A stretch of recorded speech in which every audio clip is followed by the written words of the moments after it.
泡泡瑪特 Labubu 可以喺北美咁火，成件事其實就係一個好專業同埋好有教科書式嘅銷手段。背後呢個團隊好犀利。其實某種程度上嚟講，佢就同埋你以前買 Supreme 啊，你買呢個 FOG 嗰啲，其實一樣啫嘛。就將呢個品牌做起咗之後，接落嚟佢只需要做一樣嘢，就係同埋嗰啲潮牌啊，同埋其他嘅大廠合作，好似之前同可樂啊、又海賊王啊等等嗰啲合作，只要 keep 住個熱度就得㗎啦。佢點樣帶起呢樣嘢咧？玩飢餓營銷。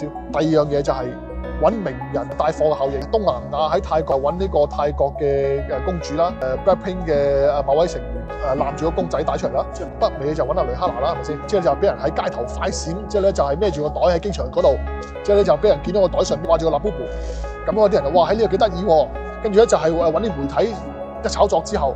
咁其他人咪跟風咯，病毒性一個營銷手段擴散出去之後咧，就自然咧就更多名人，就你唔需要俾廣告費俾佢咧，佢都跟風嘅。泡泡瑪特呢間公司啦，由佢上一年最低係30幾蚊，到而家最新已經係升到上星期升到200蚊。